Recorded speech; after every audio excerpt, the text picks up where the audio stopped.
Good morning. How are you? Okay, we are at Wednesday, April the 8th.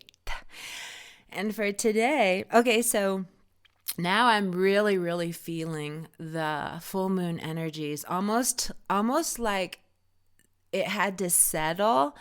And yesterday will feel a lot different to people than how today feels.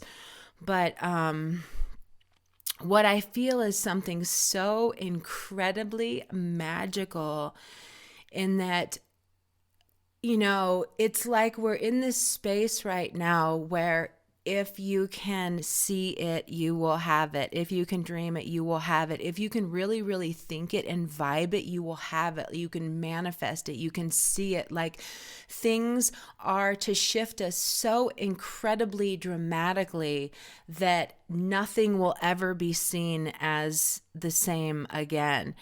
And a lot of this stuff is hitting people's mental airwaves. So it can be like news comes in, an answer comes in, the thing comes in. For most people, everything is going to feel relatively out of the blue in how it does come to you, though, in that what is delivered to you that lights you up and gives you this new life is something that you didn't expect. Weren't really banking on, weren't really planning on.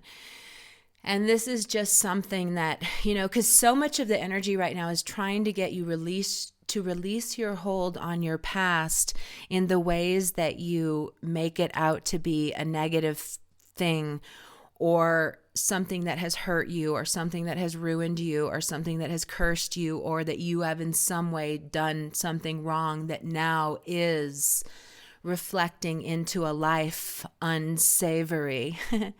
But ultimately, that's not the truth. That's what we've been talking about over the past few days. That's actually no, absolutely not. You didn't do anything wrong.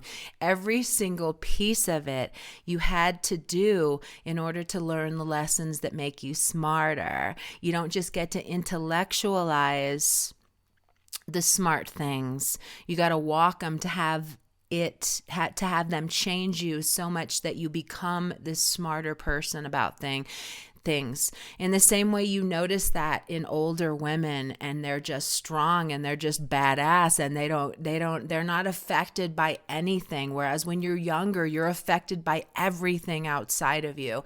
You're totally focused on what they think of you.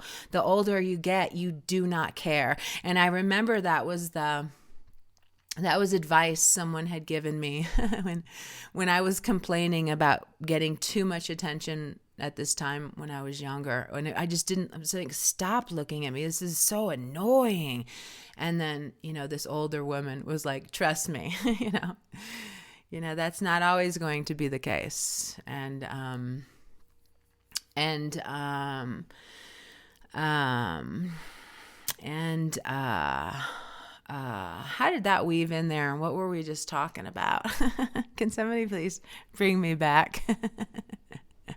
Because I was just back in Berkeley, California, and I saw the person I was having the conversation with, and I saw myself riding a bike, and I saw like everything that was happening.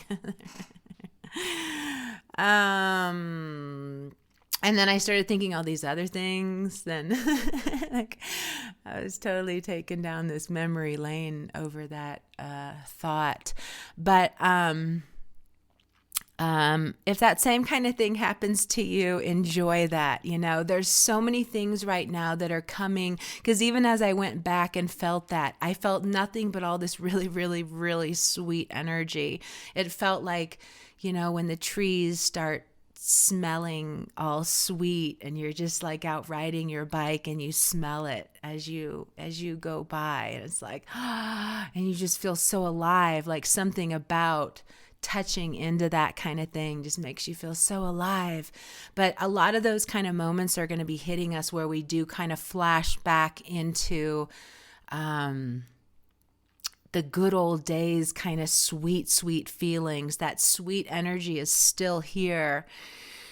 And it'd be great if it always is now. It'd be great if this is some kind of big shift, because it is. I'm still in this floaty, great energy. But, what's really interesting about this energy room too, or about the energy room right now, is that I can tell, not that I feel like I'm in a bubble, but I feel like we can create some kind of safe bubble within all of the chaos, so that we are still feeling good and vibing high and holding the faith. But it's one of those things, kind of like when you start to save money, and how, like, if you keep doing it, like, it adds up to something, but like if you keep taking from it or don't really commit to it, it doesn't add up to something, no matter how much you wish it will, it still does take you walking that thing to get it to add up to something.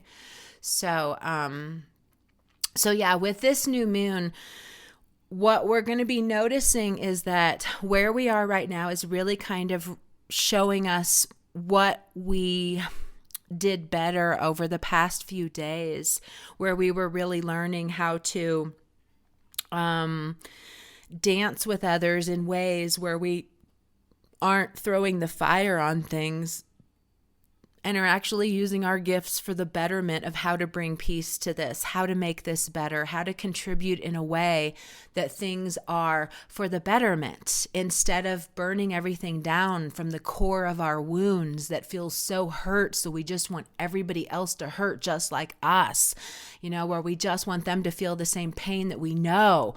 We have to stop wishing that. We have to stop wishing. Gosh, that's like even like painful to even sit in this part of this energy. It like hurts the back of my neck, like wishing so much painful energy on others. It's unreal that we do this when we really think about it, when we really vibe in this space of love. Like, wow, we do, we want others to hurt, but it's all these kind of things that come from us hurting. And when we don't hurt, we would never kind of wish that kind of thing on another. And that's something too, that the older you get, the more you've faced all these things and dealt with how all these things affect you.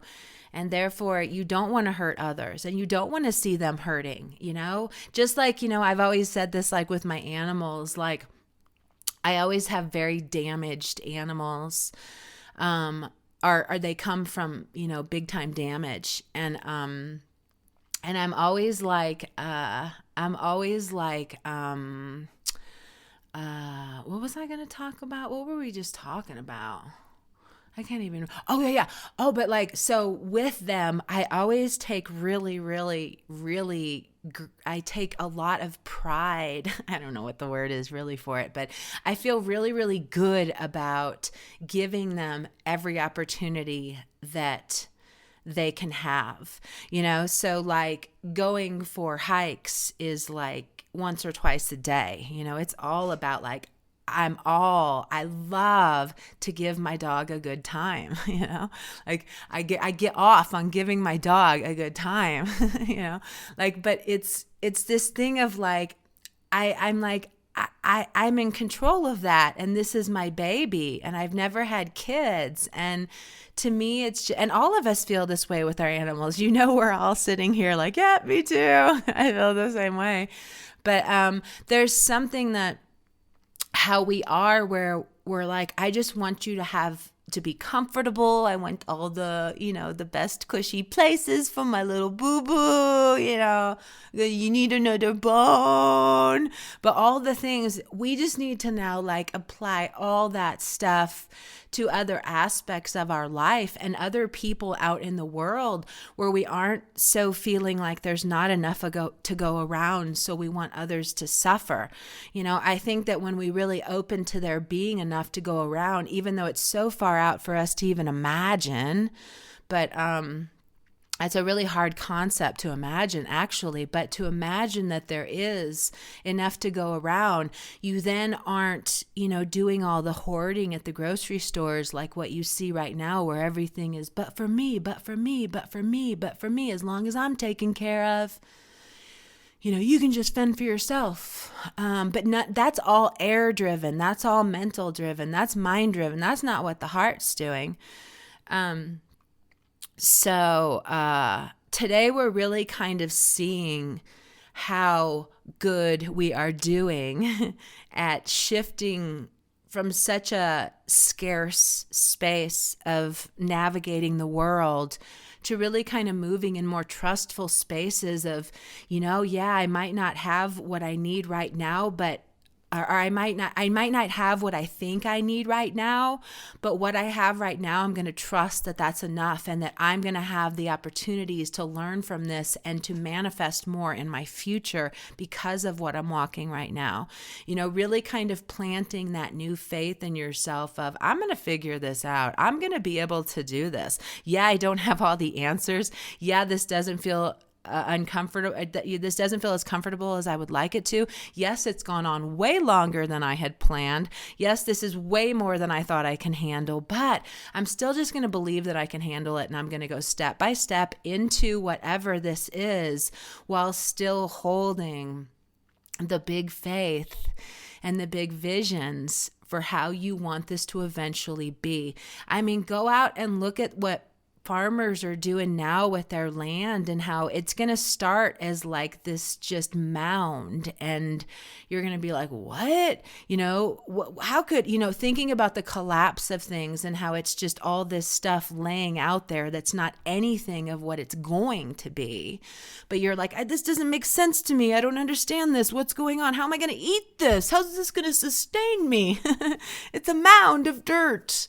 And then over time, this whole process just keeps going, and it looks like this for a little while, then it looks like that for a little while, then it does this real quick, and then there's this other kind of process, and everything has their kind of unique process. But if we knew that everything's ticking along just as it should, we would ride life in a totally different way. And it's kind of what I say, if you felt like you had parents that were always there and they were going to support you, and you didn't have to worry about money, and they could feed you and all, if you had all those things, you walk a different kind of life, because you aren't like, thinking in these other ways of, first I have to support myself, first I have to scavenge around and figure out how to get food for the day, to have that in your database is not what we want you holding on to at this time, because it is to imagine that you have the most supportive parents, that you're even like, that you live in a country that's like your parents and that wants the best for you, and that's like, no, we're not going to put you in prison and make you suffer. We're going to put you in prison and make you go to school. We're going to make you learn all these trades. We're going to make you work with abused animals. We're going to make you heal so that you can go back out in the world and not do more bad things. Imagine if countries ran that way. Imagine if it was all for like, that we're going to give you bonuses if you do that. We're going to do this. And you're just thriving. And I know that can feel like such an imaginary thing to so many people, but like, why not dream that? And it's where we're going to be heading in the age of Aquarius. It's where we're actually going to be heading in this air sign, driving the air from the heart. When you drive the mind from the heart, it's powerful. But a mind just being driven on its own, or being driven by the media, being driven by all these ridiculous things being planted in people to fight over A and B, only A and B. Like, how fucking ridiculous that we fight over A and B over everything and we get nowhere. But that's freeing up in us, that's staying locked in the brain like that. And then living lives that are fizzled soda pop. This week you have to listen to all the readings to get all the stories. I think I'm going to start doing this too, so that you're forced to listen to all of them. You're like, it's like a soap opera. You'll be like, wait, I missed things. What's the soda pop? I think the soda pop was 2 days ago. Okay, but anyway, let's see, where are we? Ooh, here we are. We're coming to the end. We're just going to have to abruptly stop again because we're at the 15. We're at the 15, baby. Hey, but when I move, we won't have to worry about the 15 and I can talk as long as I want. But until I live in this house, I'm held to this. But anyway, it's been a lot of fun. I don't remember a thing that we talked about, but I'll listen to it later maybe. And I certainly had fun hanging out with you. And now I'm going to take a little break and I'm going to go step into the next day. And then you can go hear it. Okay, I love you. Okay, bye.